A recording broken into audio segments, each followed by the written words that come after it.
warm welcome to you. I'm Raman Kapoor from the Indian American Arts Council. IAAC is a 21-year-old cultural organization centered in New York City, dedicated to promoting the arts and artists of Indian heritage and showcasing the performing visual and literary arts. The 2021 Annual Literary Festival runs from December 4th to December 12th. We invite you to join us in our great book selection and be a part of those conversations that will endure. Yeah. Today, it is my special pleasure to introduce someone who actually needs no introduction. She's become a household word and not just in Indian American households. So Indra Nooyi served as chairman and CEO of PepsiCo, a Fortune 50 company. She was CEO for 16 years, a remarkable feat considering the average CEO tenure among the Fortune 500 companies is no more than 5 years. The first Indian American and woman of color to lead a Fortune 50 company, if I'm correct. Indra will correct me if I'm not. She was honored by India with its topmost civilian honor, the Padma Bhushan. She serves on the board of Amazon, but you will find out in the book Indra has written about her life in full, work, family, and our future. The book is available on Amazon, so you can access it easily. We will learn about her many other achievements, activities, and interests in the conversation you will now hear with Nitin Nohria, professor at the Harvard Business School, another eminent Indian American. Nitin was the 10th dean of the Harvard Business School from 2010 to 2020, the first Indian American to hold that leadership position. He serves on the board of multiple eminent corporations, including Anheuser-Busch, InBev, and Mass General Hospital. Before I turn it over to Nitin, Indra, I want to tell you that I chuckled at the anecdote about your dinner at the White House, where the Prime Minister of India and the President of the US both were competing to claim you as one of our own. Today, you are with a group of Indian Americans who legitimately can claim both of you 100% as our own. With that, over to you, Nitin. Thank you, Raman. Thank you, Raman. And Indra, it's such a joy for me to be with you again. And for those of you who don't know her book, this is the book, Indra Nooyi, My Life in Full, Work, Family, and Our Future.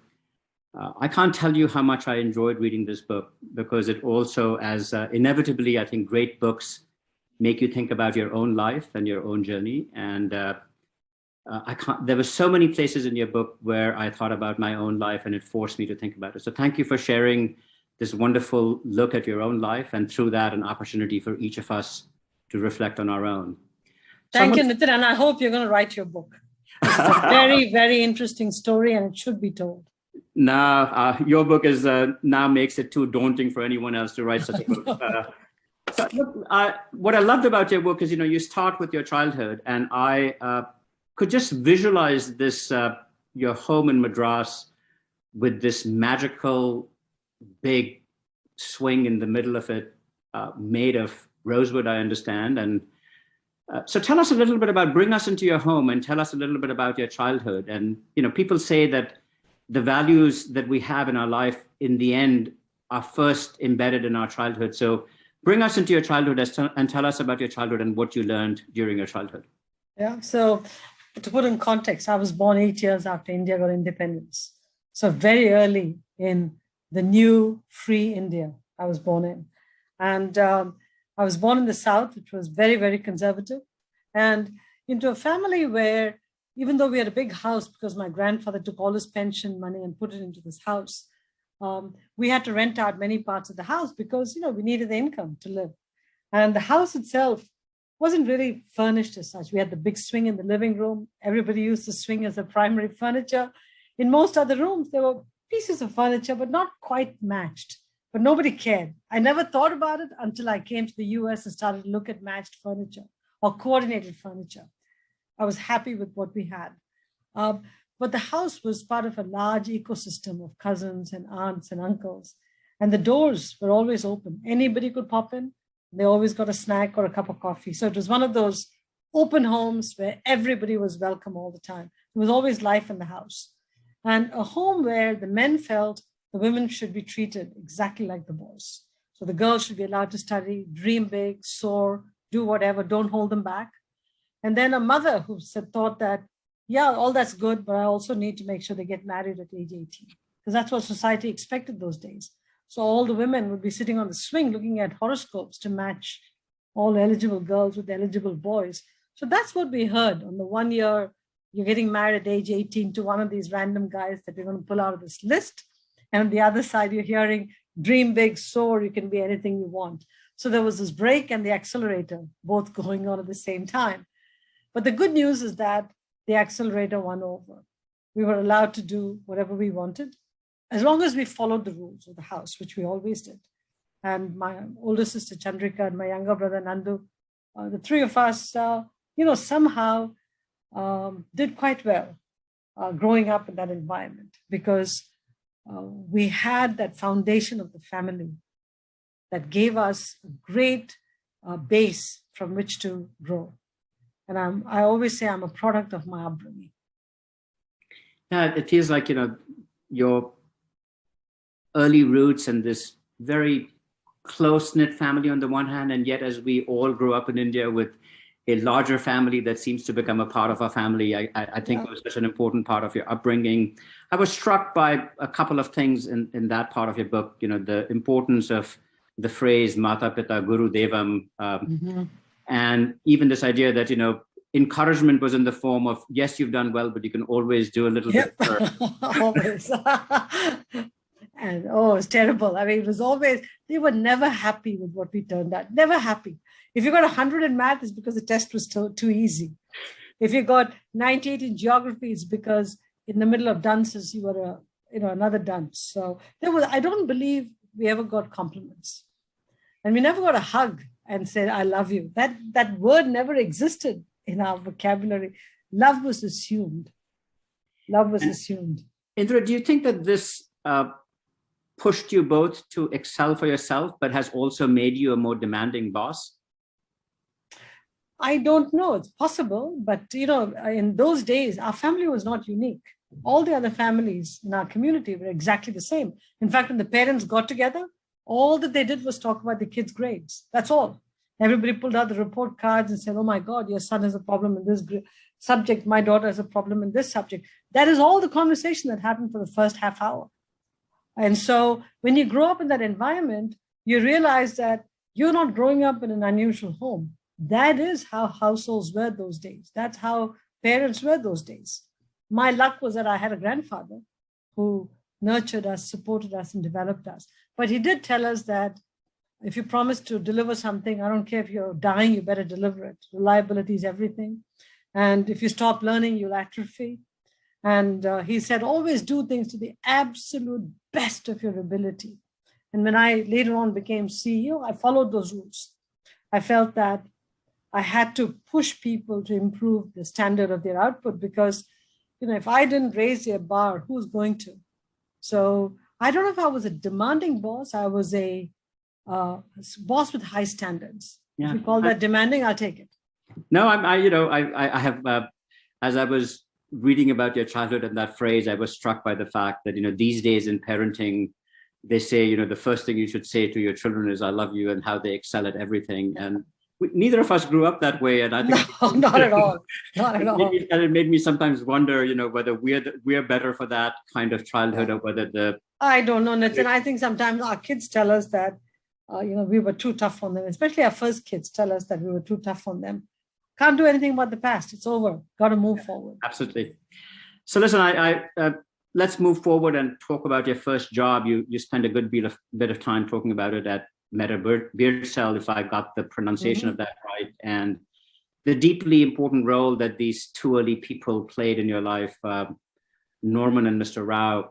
Can you just tell us about that first job? I think first jobs are these magical moments in our life. Yeah.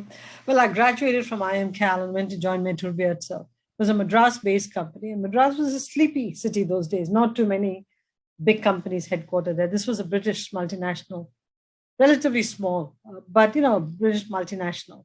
And they always had a managing director that came from England, and then all other managers were from the local, leadership. Women were not, large numbers in the IIMs those days. In my class, there were 5 women, and the class ahead of me, there were 5, because I think there were 10 or 12 dorm rooms.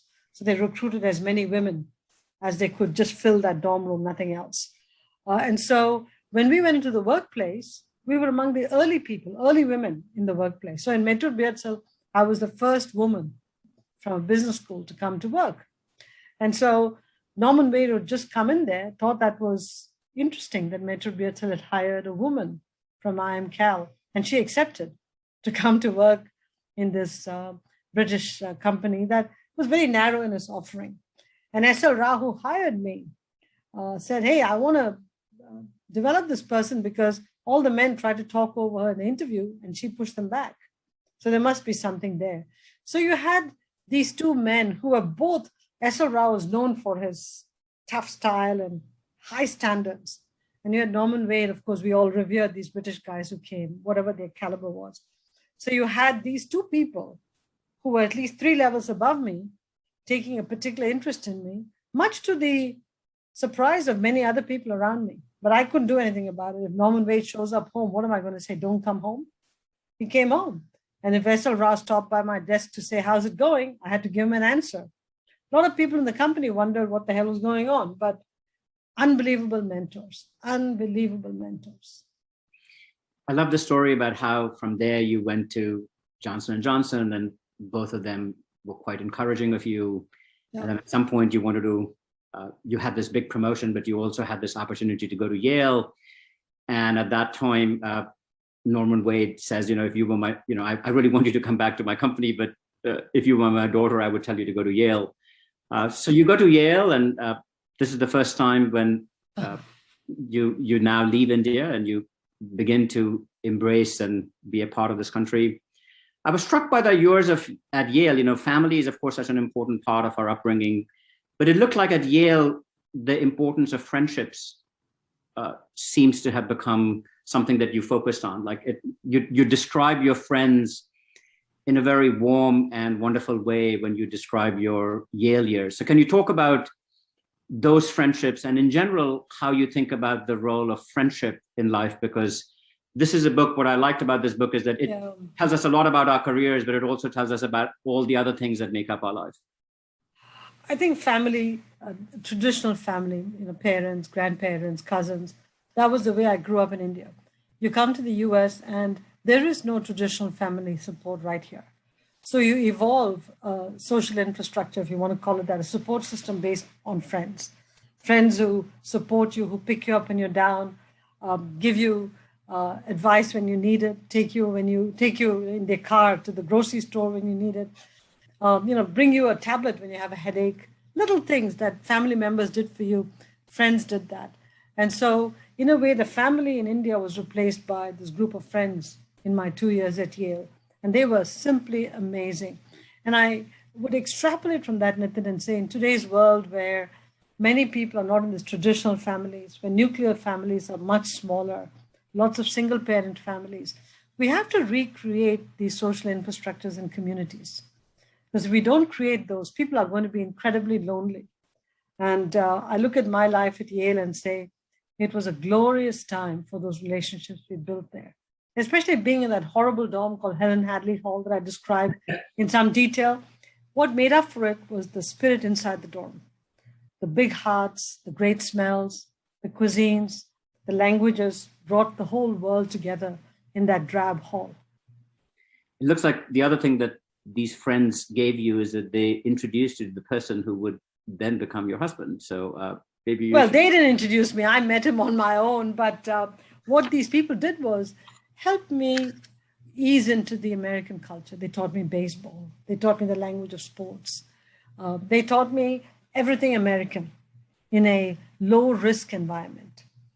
And I went from somebody who was born and brought up in India, had not left the country before then, and they helped me ease in a wonderful way.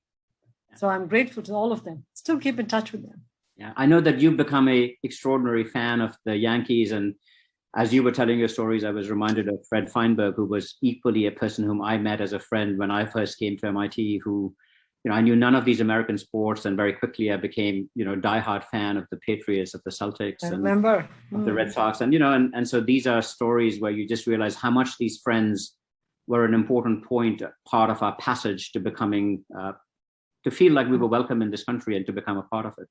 Oh, you bet. And, for them, it was a huge commitment of time and energy to teach you these games and the terminologies right in the middle of a World Series, And so for them to be watching the World Series where the Yankees are playing the Dodgers and explain the game to me and the players to me, I thought was an enormous act of generosity. And I was grateful to that group. So, you graduate from Yale SOM, and as with many, many people who think of what's the best first job after business school, you, not surprisingly, go to a consulting firm. So you join BCG and you spend 6 years at BCG. Talk to us about those years and tell us what were the most important memories you have of those years, and how did they contribute to the development of your leadership? Tough years and great years. Tough years because I was learning so much in such a short time. You go from the confines of the business school, now you're in BCG where you're talking to the C-suite of companies. And in BCG, you work on 2 assignments at the same time, and very different industries, very different issues. You have to learn how to do time management. The time without computers, without real advanced calculating machines. So using a HP 12C if you have luxuries, or a simple Casio calculator to do all your calculations. So those were all, in retrospect, very tough days. Lots of travel in the Midwest, and in the middle of snow and rain, you traveled. And through that, I had, of course, my father getting sick, and I had my first child. So it was a lot happening in that time. At the same time, I learned so much about strategy, frameworks, how to bring frameworks to companies and help them think about their issues in a different way, how not to be political when you consult. Tell the CEO what they should hear, not what they would like to hear. Those were difficult messages, but I learned a lot in that bargain. And I think in my 6 years at BCG, I must have gotten 10 or 15 years of corporate experience packed into one. And more importantly, I learned the amazing generosity of BCG, because they gave me paid leave when my father was dying, when I had my child, when I was in the accident. And I never abused that paid leave, because they gave me 6 months when my father was ill with pancreatic cancer. He died in 3 months. I came back to work the day after 3 months. And so I never abused a paid leave. But the generosity of BCG to put in place that program for me, because there weren't women at all for maternity leave, hardly 2 or 3 women in the whole system. And as paid leave is concerned, they had never given paid leave before. So they gave it to me. So I am deeply grateful to my BCG experience. And had I not been in the accident in '86, I might have stayed on. So God intervened and did the right thing. Yeah, and we'll come to this at some point in terms of the passion that you have developed for trying to figure out a way in which we can develop a care infrastructure that supports us better. And it looks like the earliest taste of that was BCG, giving you this tremendous level of opportunity to care for your father when he was ill, and to create, as you say, I would never have asked BCG. It made a big difference that they volunteered to offer it to me. And I just think of that as an example in your book of how every one of us who runs companies should be more inclined to ask the question, if we care for our employees and give them the opportunity to care for others, we will get more out of them, which is clearly what happened in your relationship. Oh, that's a great point, Nitin. I couldn't have asked for it, because I didn't even know you could. I assumed that I would quit my job and just be home. And then I had no idea how I was going to re-enter the workforce. So I had all of those concerns. And I was surprised when BCG called me out of the blue and said, we've decided to give you 6 months with pay. Yeah. So it was remarkable. Extraordinary story, brought chills to me to just know that a company would do that at a time that was so important to you in your life to spend time with your dad. So then, you end up meeting this amazing guy. And I turns out that even I met Gerhard Schulmeier. I worked with him when you didn't, which was when he was at Siemens Nixdorf. You left him by the time. I worked with him when he was at Siemens Nixdorf, and I didn't even realize we had this connection together. So at some point in your book, you write that, when you were at BCG, at Motorola, where you left BCG to join Motorola, and Gerhard Schulmeier as head of strategy. And then he was leaving at some point. He decided to leave Motorola to join ABB, and you had to decide whether you go with him or not. There's a line in your book where you say, someone gave you advice, don't leave an institution, in this particular case, Motorola, for an individual, in this particular case, Gerhard. As you have reflected on that, what do you think of that? I think that is it best to focus on institutions, or is it useful at times to hitch your wagon to a person who really believes in you, or you believe in, like you did in Gerhard for some period of time? It's a very personal thing. In my case, Gerhard stretched me in ways that I had never realized I could be stretched. He gave me the most impossible assignments, and I had to figure out a way into doing that. When he had to go give a speech, he would find a reason not to go. He would say, but I'm going to send Indra. I'm like, what do I have to do with the speech? He'd say, oh, you can do it. And he'd walk away. And so what he did was he built my image. He gave me opportunities. He helped me get there. And he gave me incredible credibility inside the organization, because he would look at a deck and say, obviously, Indra, you haven't reviewed this. And so people immediately knew that we're better off just running it by her. And so he basically said, this is my go-to person. I believe in her and she understands me. Gerhard is very German. Yeah. So I could think like Gerhard. And for all he did for me as a mentor, he viewed me as a talent. He didn't view me as a male or female. He just wanted me to get the work done. And so the way he and his wife cared for our family, and the way he stretched me and pushed me, he deserved my undying loyalty. And so when he went to ABB and the headhunter kept calling me saying, he's looking for an Indra Nooyi, what does it mean? I go, I don't know, I'll do my best. I even interviewed candidates for him, but he'd look at them and say, no, won't pass. Then I realized I better go work for this man. So, ultimately we moved. Yeah. And, then at some point he moves to Germany. And at that point, it's very clear that as much as you might have been tempted to move with him, your family... Germany was not on the cards for me. Your family was not on the cards, and Germany was not on the cards for you. And so that's a point where it clearly looks like, you privilege your family and try to make sure. And, throughout your book, you talk about these things, that none of these things are like easy choices. You just have to wrestle with the choice in the moment and do what feels right to you. Yeah.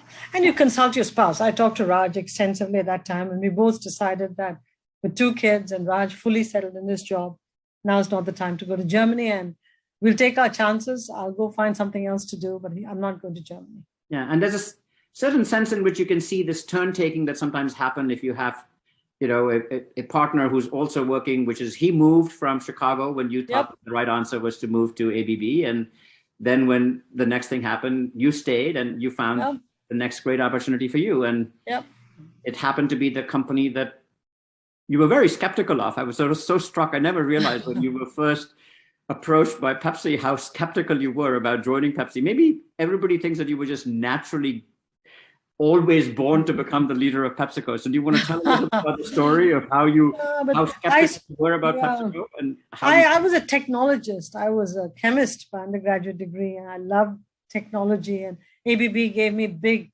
machinery to think about, and Motorola taught me electronics. And so I naturally gravitated towards GE. And while I was at ABB, I studied GE extensively as a competitor. Even though they were not really a competitor, we studied them extensively. So to me, going to GE was natural. And Jack Welch at that time was flying high. And he was the CEO to work with. So I was naturally gravitating towards GE when PepsiCo reached out. And I interviewed with them and found them to be wonderful people, Wayne Calloway and Bob Detmer and all the people. And I told Wayne, who was on the GE board, I said, Wayne, I'll give you an answer on a certain date. I'd given both GE and PepsiCo the same answer. On the date, I'll give them my response. And Wayne calls me in the ABB office and says, Indra, I was just at the GE board meeting and Jack indicated that you might be joining GE. And this is the prince of a man, Wayne, as he says, I understand why you'd want to join GE. Jack is a fantastic CEO. GE is a great company. And, I know exactly why you'd want to join them. But he said, I just want to make my case. And then a man who doesn't talk much proceeds to make his case as to why his need for somebody like me is more than Jack's need for somebody like me. PepsiCo's never had somebody like you with a global thinking, a woman from an overseas market in the C-suite. Need you to come and shake up this culture. And in return, I promise you that you will be developed, you'll be coached, and you'll be mentored like, nobody has ever been. So he made such a humble plea that I sat back and I said, I want to join this institution because in many ways with GE, I would have been joining an individual. There was a very interesting exchange between me and the vice chair of GE. And when I met him, he said, Indra, everybody's talking about you and we really want you to join GE. I looked at him and said, look, I've talked to nobody besides Jack. So how can everybody be talking about me? He looked at me straight in the face and said, because Jack is everybody. And so once again, we're at this institution and the individual. In this case, I joined the institution that was PepsiCo.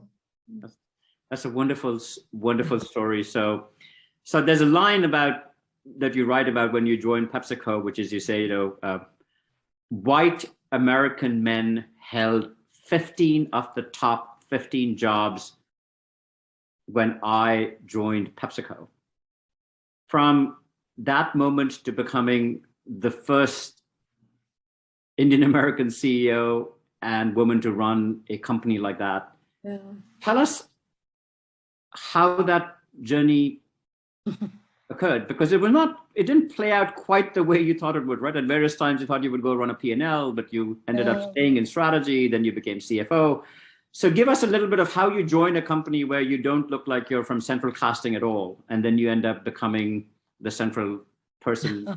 In fact, when I was thinking about PepsiCo, a couple of headhunters who'd heard about it called me and said, oh, no, you shouldn't join PepsiCo. I said, why? I said, because to join PepsiCo, you have to be called Pepsi Pretty, which is a certain mold.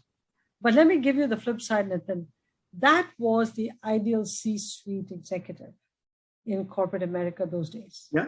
So PepsiCo was no exception. In retrospect, it sounds like an exception. PepsiCo is just like any other company. What nobody realized is that when I joined PepsiCo, because of Wayne Calloway and the respect he had in the company, most people reached out and wanted you to succeed and helped you and gave you all the time in the world, took you themselves into plants and route rides for you to learn the business. So I had an outpouring of support from people in PepsiCo, from most of them. And so it was an easy assimilation into PepsiCo. And I had to work my tail off because very soon after I got there, Roger came back to run restaurants. So now I had to learn the restaurant business I knew nothing about. Roger and I had to learn Roger and I had to learn the restaurant business, both difficult challenges, because Roger Enrico was, a challenge on his own. I had to learn Roger Enrico, I had to learn the restaurant business. So that was a challenge. And very soon after that, of course, Wayne got sick and he stepped down and Roger became CEO. At the same time, I was going to run the European snack business.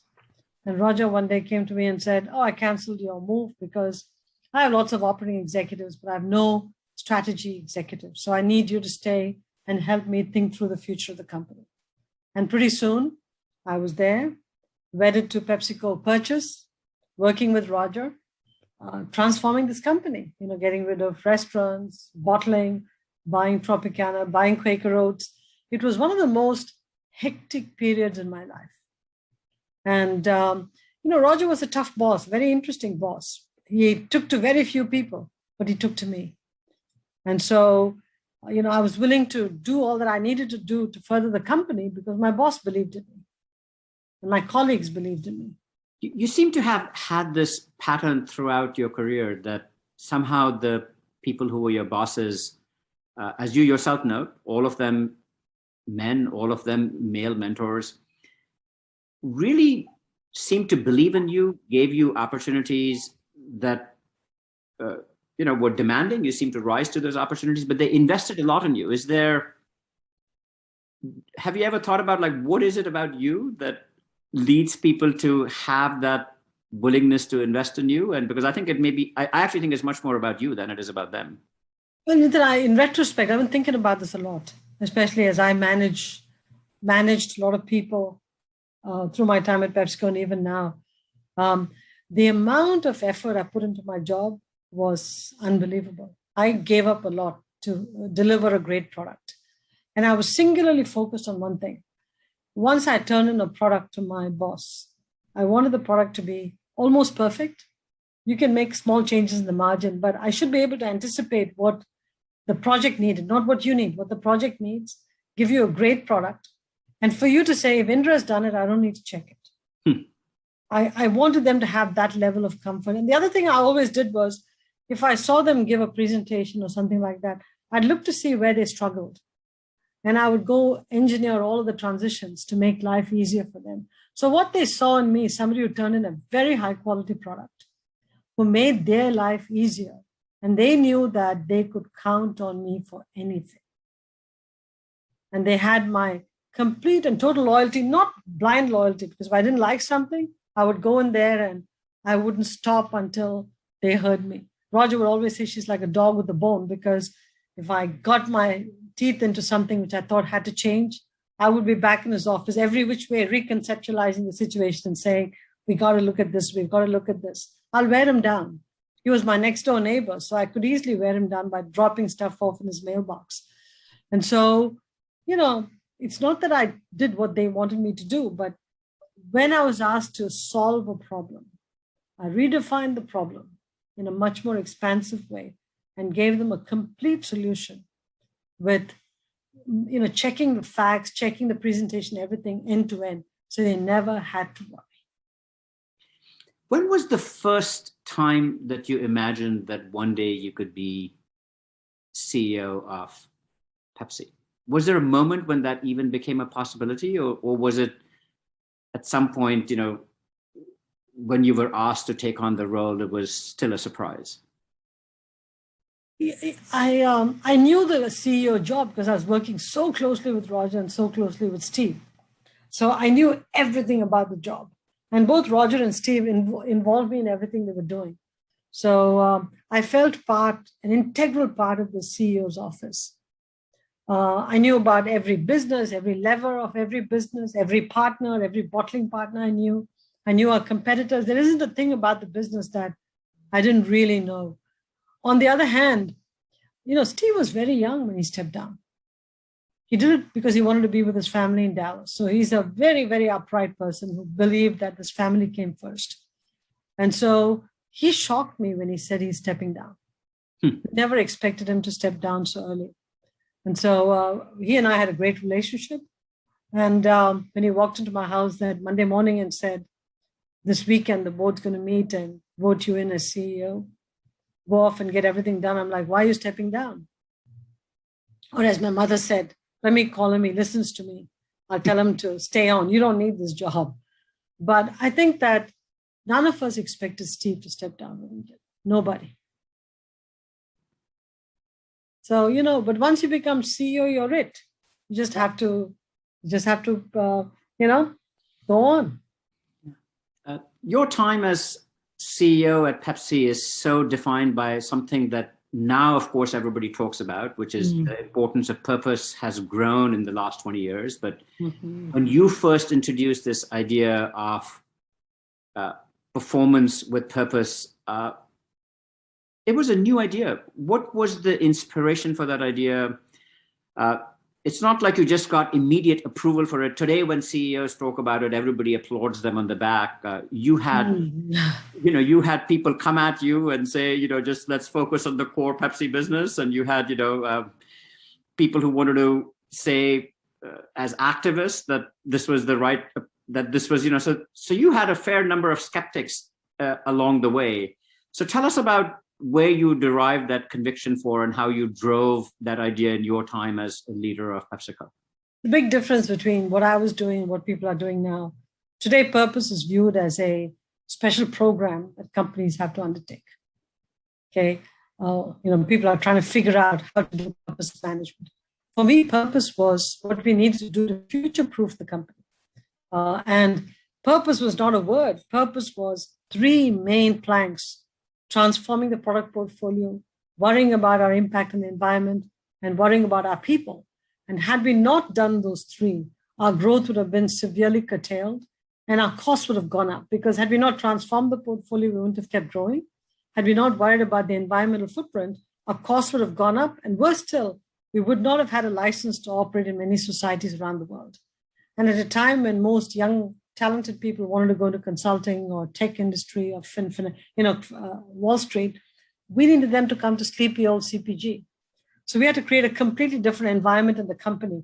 So our purpose was about future-proofing the company. It was an integral part of our performance of the company. And we believed it, and I believed it in my head, heart, and hands, that if we didn't do this, we wouldn't have a successful company. It wasn't an extracurricular activity for us. This was our curriculum. And I think that's the big difference between then and now.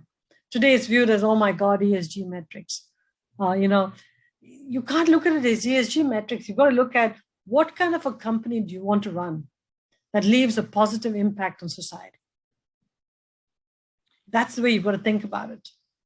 In many ways, the management of the company picks up on another thing that you talk about in your book, which is the vital role that dualities play in our life, whether it's work-life, whether it's profit and purpose and performance. You seem to have done a very good job in some ways of navigating these dualities in a wide variety of ways. As you thought about navigating this duality within the company, as you said, it's very easy for purpose to become, people can become cynical. They can say this is greenwashing, and you really try to embed it into the core of the performance of the company, as you said. So when you are dealing with these competing tensions, how do you make sure that they can each get the energy and attention that they deserve? The definition of what we're doing under purpose came about because very early in my tenure, I identified the 10 megatrends that were going to impact the company over the next decade or 2. And we refresh that every 2 years. And for each of these megatrends, we translated them to what changes do we need to make in the company, what new capabilities do we need to build, what investments do we need to make, all of that stuff. So it was a very detailed, in-depth look. And once we got the board to buy into that, it was a great blueprint with which to run the company. So this wasn't me just saying, okay, what do I do for purpose so that I can go out and say I have purpose? Remember, I'm saying, I want to make sure this company is successful for the long term. And to future-proof a company takes time, especially in a changing marketplace like our business was in. So you have to identify what changes you have to make, what capabilities you have to build, make the investments, demonstrate to the company that you're serious about the change. So all of that required work, and I had to get my board on my side. So getting the board one by one, fully bought into the program was a big, big task, big time commitment, but I had a very good board. So they took the time, 4 or 5 hours each. They bought into the agenda 100%.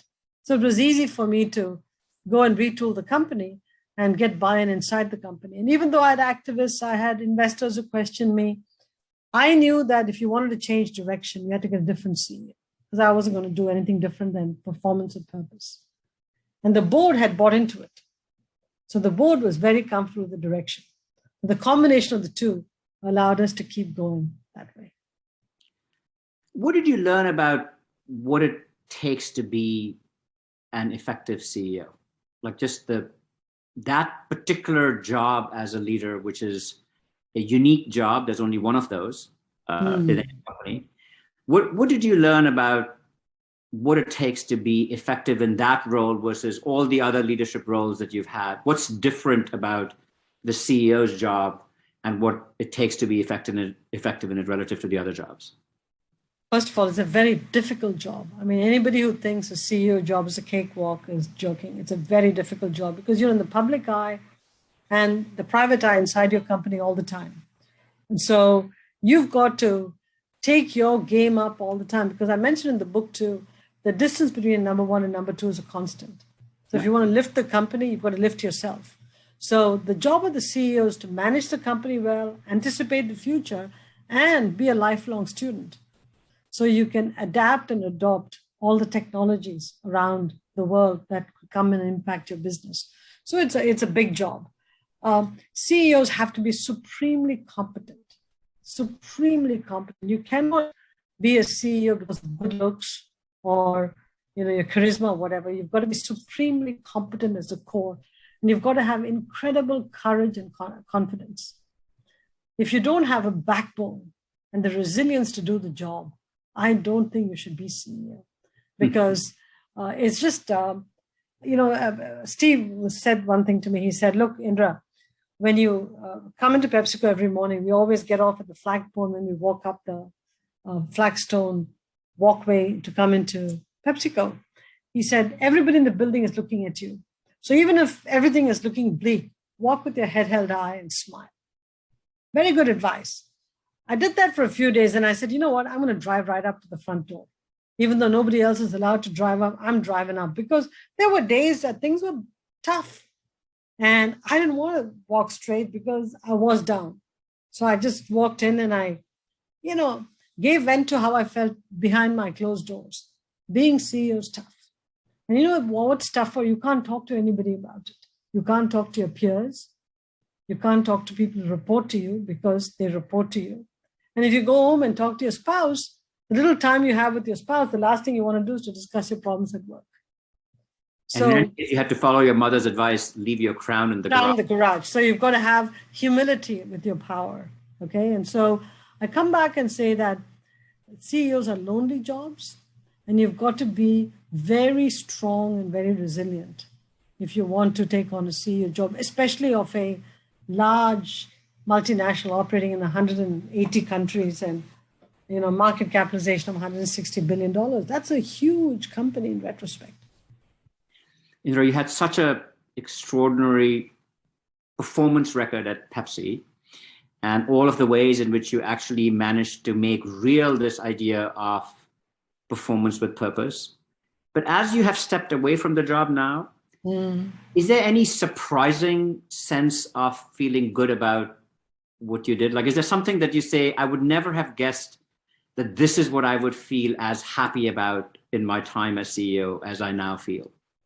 I think 2 or 3 things. One is that in my last 6 years as CEO, I gave to industry 9 CEOs from PepsiCo, many CHROs, many CMOs. So, every CEO of PepsiCo enhanced the talent academy. And I took it to a whole new level. And we had an unbelievable stable of talent. So I feel very, very good about that. And I keep in touch with most of them. Second is that I see my successor, in fact, building on performance with purpose and doing even more in that area. So he hasn't abandoned it.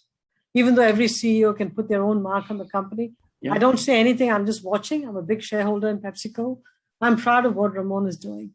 So in many ways, I feel good about what we did at PepsiCo, what my successor is doing, but I feel particularly good about the fact that the bench of talent we developed was just second to none. I'm going to ask you one last question, and then we will, because it's so important. With all of this leadership capacity that you have built, you have decided that one of the things that you want to focus on to help us all get better at is building this care infrastructure that allows us to live better lives and have greater opportunities at work. Tell us a little bit about this passion as the last thought that you might share with us.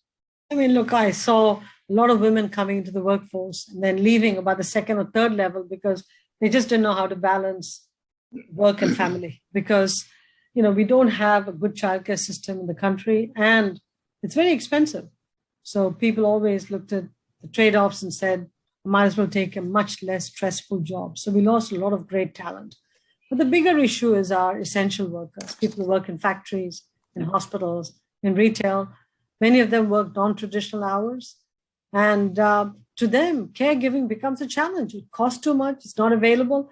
And the pandemic made it all worse. And besides calling them essential workers, we never did anything else for them. So I feel like the time has come now, given the extreme stress on women, given the number of women leaving the workforce, and given the fact that people are delaying having kids at a point when we do need kids to pay into the social security system to take care of the aging, I think it's very important that we find all the ways we can keep women in the workforce. And one of the most important things is a care infrastructure. And I think it's high time we took stock of this and did something with it. Well, it's an inspiring vision that you have. And I certainly, like you, have felt that during the pandemic, we saw the tremendous consequence of not having it. And in some ways, how we have outsourced care in some ways to our schools, so when the schools, yeah, exactly right, enormous pressure that it created on all of us as a society. Indra, it's been my absolute privilege to get this time with you. I so enjoyed reading your book. I have to say that it does, there's so many places in the book where you just pause and you say, you admire your life, but it also makes you think about your own and how we've each been the great beneficiaries of so many things. I'll end with one line, which is in your book, which is what I feel all the time too. Only in America are the journeys that you had possible. And we should be very proud that this is a country that allows us to go full circle back to Raman, the ability to have this hyphenated identity, which is we can be Indians and we can be Americans. And I think even that is only possible only in America. So thank you for your book. Thank you for the many ways in which you inspire us. And it's been a privilege to talk to you. Thank you, Nitin. And I just want everybody to know that I am in awe of you. I think you did a spectacular job as Dean of Harvard Business School. I had the privilege of co-teaching with you in a class, and I felt like a student there watching your masterful handling of the students. So I think in Nitin Nohria, we have an absolute gem of an Indian American. So it's a privilege talking with you. Raman, back to you. Thank you, Nitin, and thank you for stimulating such an engaging conversation. And that was high praise from a Yale graduate for Dean of Harvard Business School.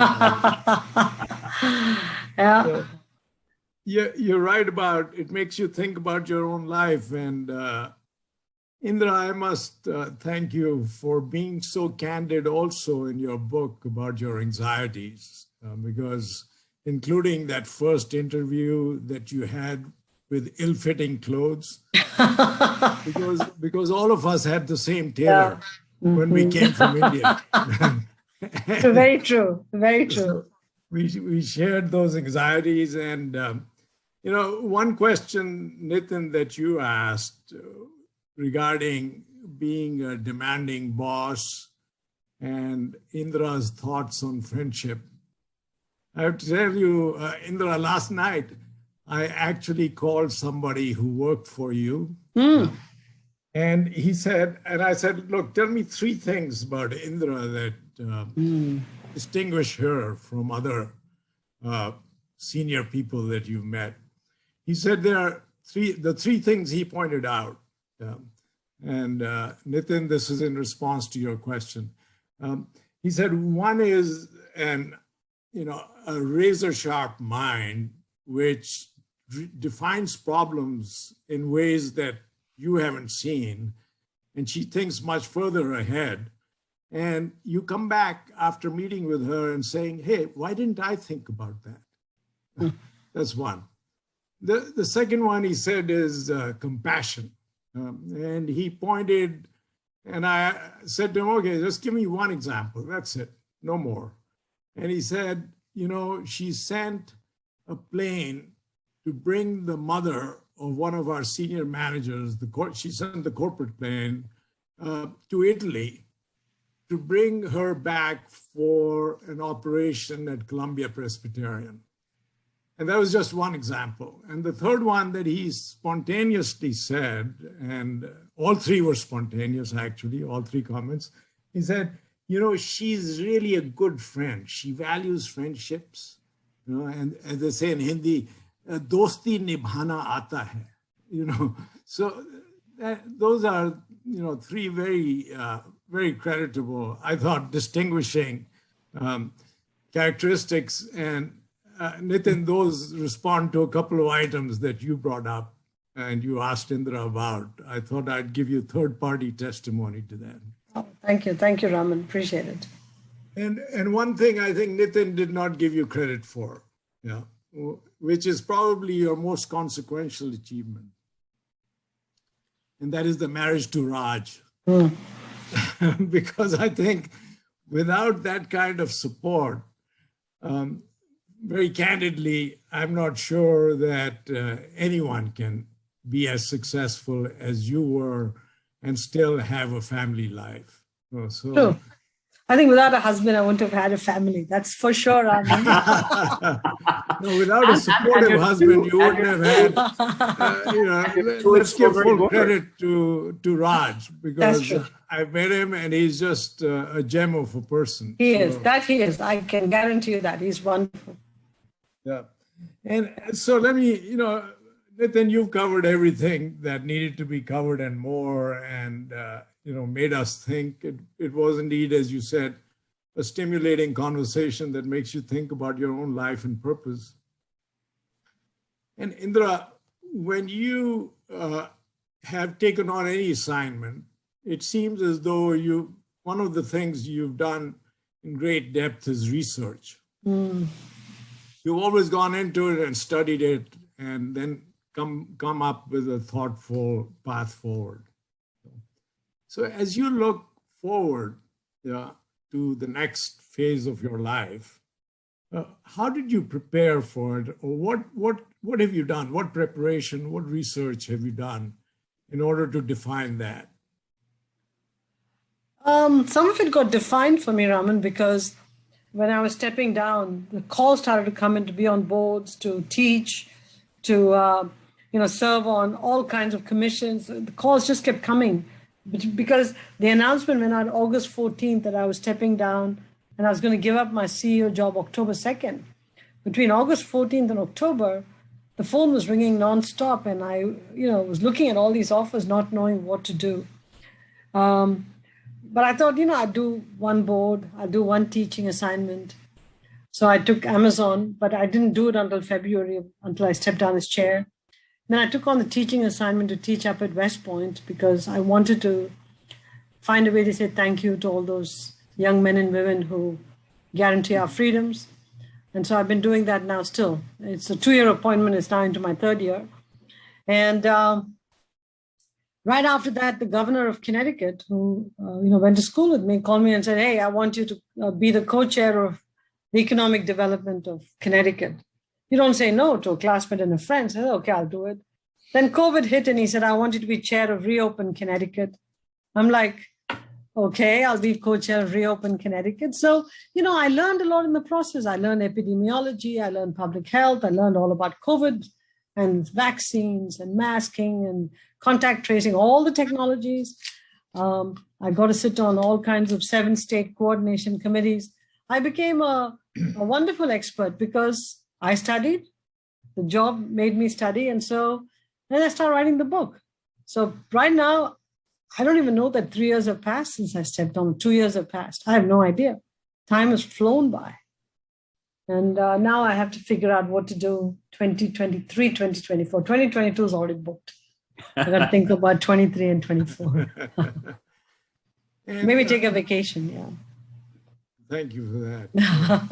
And, now this is just between the two of us. No one else is listening. If there are 1 or 2 positions that were to be offered to you that you would accept in the public sphere, not corporate, but in the public sphere, what would those 1 or 2 positions be? I haven't even thought about that. I mean, I'm just no CEO jobs because I don't want to be a public company or private company CEO. I'm doing a lot of stuff behind the scenes to give back to society in my home state of Connecticut, in my own way for the country. I just am not sure I want to do something very public, Raman. I've been in the public eye a lot.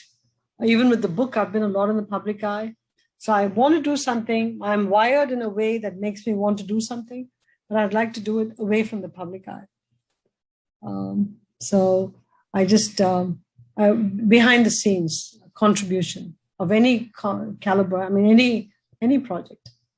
That's great. That will be a challenge in itself because whatever you do is going to be in the public eye. That's the problem. That is the problem. So I have to figure out how to do something quietly.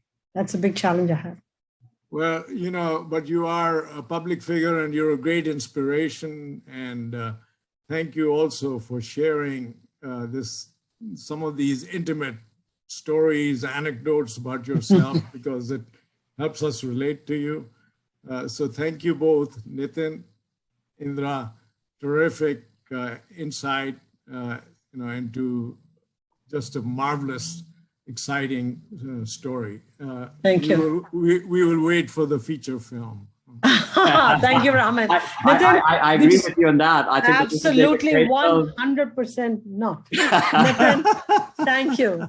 Thank you very much. You're wonderful. Thank you both. Good to see you on both. behalf of IAAC, I want to thank Indra Nooyi and Nitin Nohria for this wonderful conversation. You can get the book on Amazon and more information on indranooyi.com. Be sure to join us for our next program.